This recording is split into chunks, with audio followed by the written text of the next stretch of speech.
welcome to this third series of Encountering God, and thank you for dropping in. In the series of meetings which this little video introduces, we'll be looking again at worship and at how our leadership of worship and our preaching can take account of the ways in which God is encountered, sometimes in unexpected places. We'll start by looking at difficult times in our lives and how we deal with tragedy and suffering. Then think about how, as we meet God through the eyes and ears of others, our understanding is deepened and changed. All really relevant ideas for our life today as Christian disciples, worship leaders and preachers. In case this is your first visit here, a quick recap.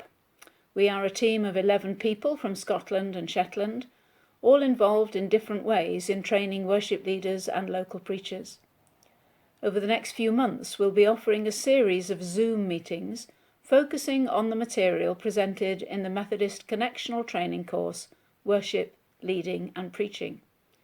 We do encourage you warmly to visit the course website, where there is far more material than we can cover in these sessions.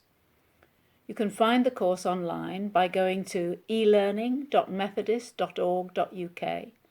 Select Worship, Leading and Preaching. You'll probably want it in English, but it is also available in Welsh. If you need help logging into the course, please do email our Learning Network officers at the address shown, or visit the Methodist Church website, methodist.org.uk, and follow these breadcrumbs for churches, local preachers and worship leaders, worship, leading and preaching, introducing worship, leading and preaching, and there you'll find much more helpful information.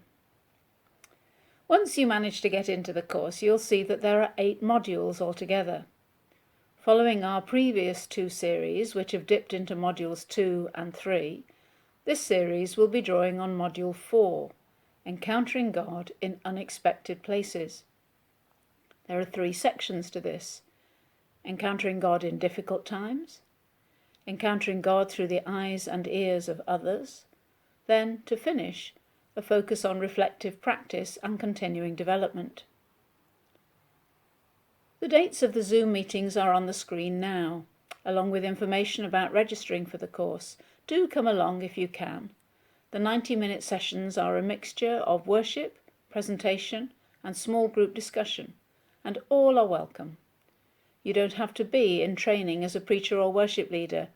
We're also glad to see anyone with an interest in worship, as well as those who are already trained and experienced, but looking for a little refresher course.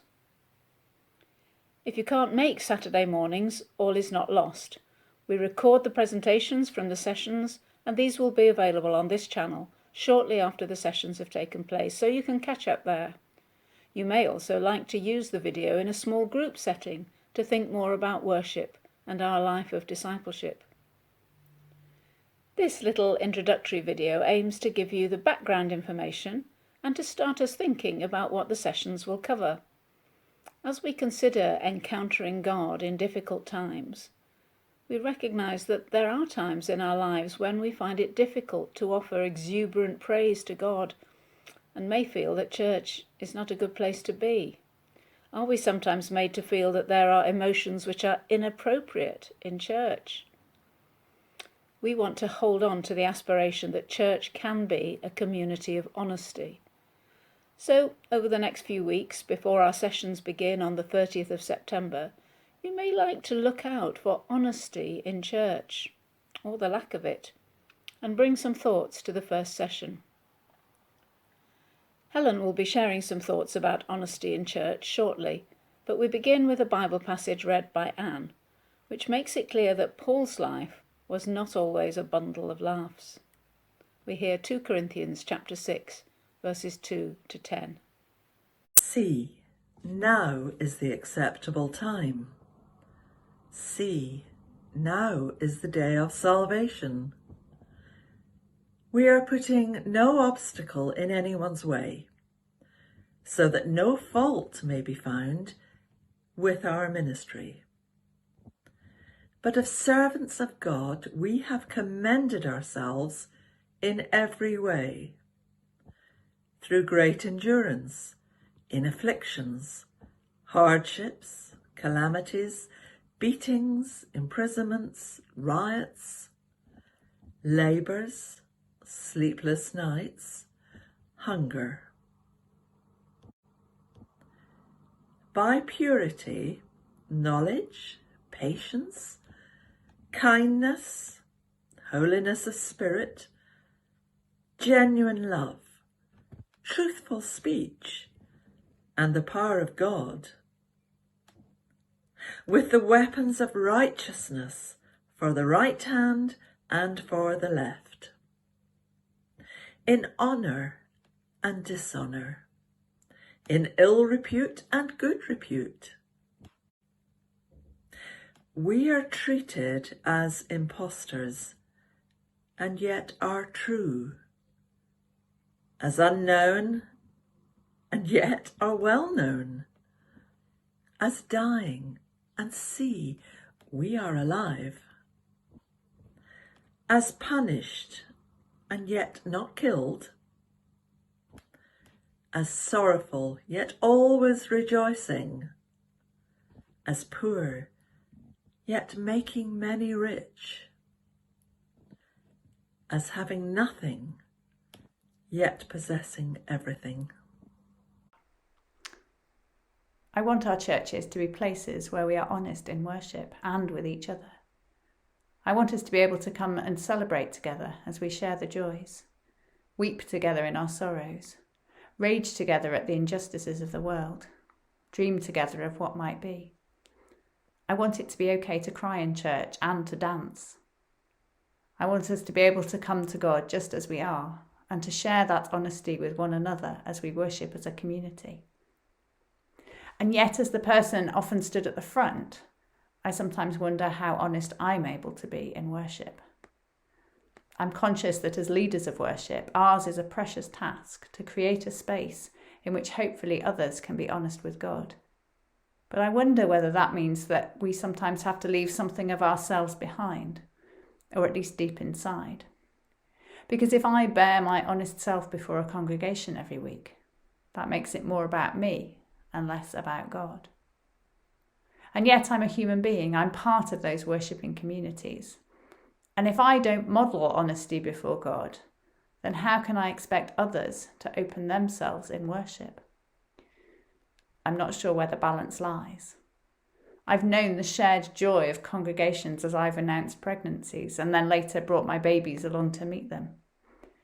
But when things have been difficult, I've generally chosen to carry that sorrow quietly. I've been the one to stand and tell a congregation about the death of someone dear to them who died unexpectedly, and to share their shock and their sorrow, but having to step beyond my own emotions in order to hold the space for everybody else. As we lead worship, our honesty can be both gift and distraction, as we walk that line between modelling and making it all about us. I'm sure I don't always get it right, but I hope that we all have the courage to try as we make our churches places where all can be honest with God. There's lots to think about there. Thank you, Helen, for your honesty. It's often said that the book of Psalms in the Bible contains much honest emotion. David, a tutor in Shetland, is going to explore that a little now, and he'll be taking us deeper into the Psalms in the first session on the 30th of September, so don't miss that. Then we move to Inverness, where Liz will introduce what's called the Project Brief, an exercise based on the material in the course, which you might like to try. The Book of Psalms contains some of the most beloved passages of Scripture, alongside some of the most uncomfortable reading in the Bible. Not unusually, it may be one psalm that contains both. As songs, we may consider the Psalms as we consider hymns in a service of worship. Why sing a hymn?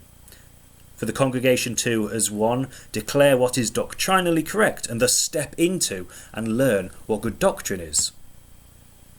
Maybe you think it's more that for the congregation to be creative in exploring new language and images of God, and thus to step into the unknown and possibilities of creativity. To give voice to our praise? To give voice to what we might otherwise choose to leave unsaid? to embellish and enrich the rituals and practices of church with familiar sensory expression, to use creativity to open space for an encounter with God, to encounter the unfamiliar. These and many more reasons, not that these are rigid, distinct categories, but the music and song do not serve a single purpose, which is true of the Psalms. Although compared with Christian God song of the last few centuries, many people, myself included, find the Psalms give voice to a raw honesty, a lack of reserve, and the use of song to manage and handle and explore challenging emotions, which can be equally enlightening, inspirational, as well as unsettling.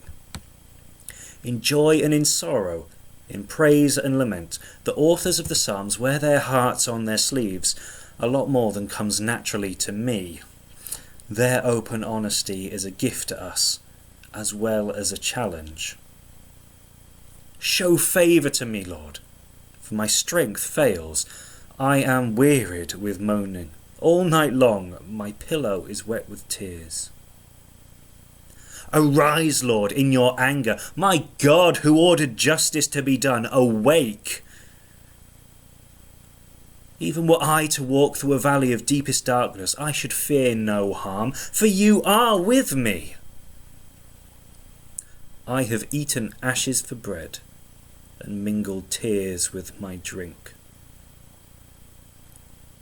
Remember, Lord, when they shouted, "Down with Jerusalem!" O Babylon, Babylon the destroyer, happy is the one who repays you for what you did to us. Happy is the one who seizes your babes and smashes them against a rock. Which of those sit well with you, and which do not? Those are some honest feelings, and they are expressed, have been handed down for us, to give us words for when the reserved among us struggle to express ourselves. To give all of us permission to weep, to be confident, to rail and scream, to demand justice and to be angry at injustice. And then the last, to turn what it seems to be a desire for vengeance into prayer and not act on it, but acknowledge that those feelings are nevertheless real. You may have preferred psalms for different moods and occasions. But in these books we have a rich, raw honesty that is a gift for us to open up in its fullness. Hi, my name's Liz and I'm one of the tutors on the Worship Leading and Preaching course. I'm just going to take a couple of minutes today to talk about the project brief. Each of the module sections has a project brief, which for those undertaking the course as part of their training to be a worship leader or local preacher have to be completed. However, they offer all of us, whether experienced or new to worship leading and preaching, an opportunity to develop our skills and perhaps to try something new or a little bit different. This project brief picks up on the theme of the module of how we deal in worship with the daily realities of pain, grief and suffering. So not particularly easy topics to reflect in worship. And so we're invited to prepare an item for use in worship that reflects our understanding of how pain and grief, hope and consolation can be expressed in the life of the Christian community. The item could be an original song or poem, a reflection on someone else's song or poem, a short drama or a piece of art in whatever medium that you prefer. Could be some prayer stations, a sermon or other response to scripture, or any other appropriate media of your choice. The sky's the limit. There really are no limits on this, and you can be as creative as you want to be. There is a requirement, though, to include in the project or the reflection, or indeed in both, reference to one or more of the scriptures of lament or hope referred to in the material, and one or more of the theologians who are referenced in the module reader. So then, why not take a look at the project brief in more detail and consider giving it a go? Thank you. Most of what we've introduced here today will be picked up again in the first 2 Zoom sessions focusing on encountering God in difficult times. Then we'll move on with sessions 3 and 4 to the second section of Module 4, encountering God through the eyes and ears of others. The aims of 4.2 are all around seeing the bigger picture.